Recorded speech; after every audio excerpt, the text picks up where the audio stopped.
단원 종합문제 9번 문제입니다. 문제에서 설명하는 일탈 이론에 부합하는 사례로 옳은 것은 얘기했죠. 일단 일탈 이론의 범주를 보시게 되면은요, 크게 세 가지로 그 범주를 나눌 수가 있죠. 첫 번째, 듀르킴이나 머튼이 주장했던 아노미 이론인데요. 그냥 묶어서 아노미 이론 하나로 보지 마시고요. 듀르킴의 아노미와 머튼의 아노미가 사실 이론적으로 구분이 되는 내용이기 때문에 두 개 따로따로 보셔야 한다는 점은 제가 수업 시간에 굉장히 많이 강조하는 부분 중에 하나죠. 듀르킴은요, 급격한 사회변동으로 인해서 발생하는 무교범의 상태가 아노미를 가져오게 된다고 볼 수 있고요. 이 아노미의 상태에 빠지기 때문에 구성원들이 일탈행동을 하게 된다고 설명하게 됩니다. 그에 비해서 머튼은 문화적 목표가 존재하죠. 사회화되어 있는 개인들이요, 구성원들 모두가 같이 공유하고 있는 문화적 목표를 달성하고자 하는데요. 이걸 달성하기 위한 제도화된 수단이 미비되어 있는 형태, 이것을 우리가 머튼의 아노미 이론 원인이라고 얘기를 해줄 수가 있습니다. 그에 비해서 낙인 이론, 사람들이 찍는 낙인, 사회적 인식의 과정에 일탈을 가져온다라고 이야기하는 상징적 상호작용론적인 시각이 있고요. 그 다음 차별규제 이론, 나쁜 애들과 어울리기 때문에 일탈 행동을 한다라고 이야기하는 마찬가지로 상징적 상호작용론 시각이 있는데요. 지금 9번의 제시문이 설명하고 있는 일탈은 아마 낙인 이론에 대한 내용이 같아요. 한번 볼게요. 같은 행동이라도 아무 일 없으면 그냥 일상이 되고요. 문제가 생기면 일탈이 된대요. 누구나 살면서 잘못을 저지르지만 적발되지 않으면 대부분 별 문제 없이 지나가죠. 하지만 그것이 다른 사람에게 적발되고요. 세상에 알려졌어요. 상황이 급격하게 변하게 되고요. 자신에 대한 사회적 선이 예전과 달라졌음을 인식하게 되면서 점점 일탈을 내면하고요. 정상적인 사회 규범과 멀어지죠. 일단은요, 이 낙인 이론의 가장 기본적인 특징은 최초의 일탈이 있어요. 최초에 나쁜 짓을 했는데 이 나쁜 짓에 대한 낙인이 늘 동일하게 찍히는 게 아니죠.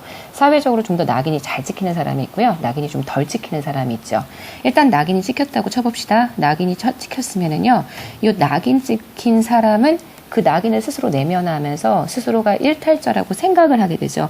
그러면 그 이후에 반복적이고 습관적인 일탈 행동을 계속 해주게 되겠는데요.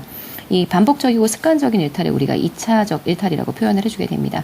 그래서 이 1차적 일탈을 계속하게 되니까요, 사회적인 시선에 의해서 결과적으로 일탈이 발생한다라고 생각을 해주게 되는 거죠.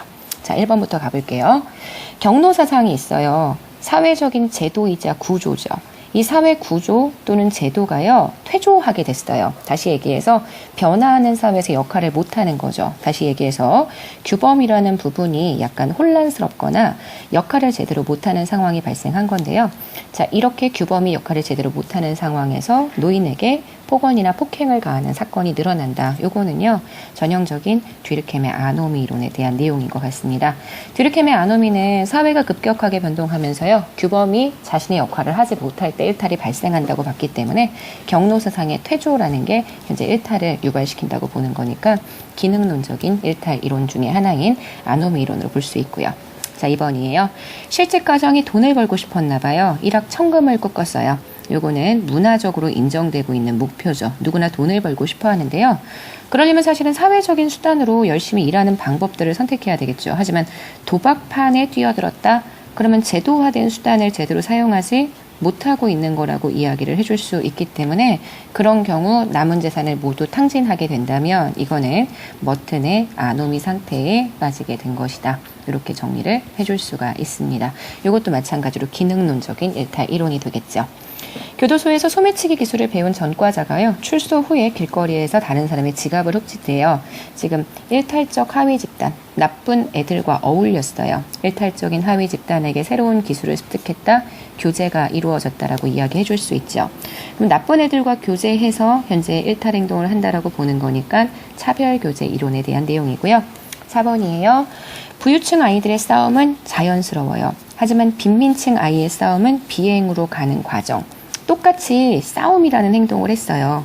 근데 이에 대한 낙인 찍히는 게 사회적으로 달라진다는 거죠. 실제 부유층의 아이들에게 좀 더 낙인이 덜 찍히게 되고요.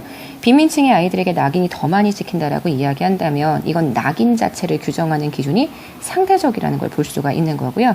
이 상대적인 낙인으로 인해서 좀 더 낙인 찍힌 애들이 일탈 행동을 한다. 이거는 현재 낙인 이론의 관점으로 설명할 수 있습니다. 9번 문제의 제시문은 지금 낙인에 대한 얘기가 나와 있고요. 그에 대한 사례로 부합하는 것은 4번이 되는 것을 확인하실 수 있겠네요. 저희 9번에 대한 해설은 여기까지 진행하도록 하겠습니다.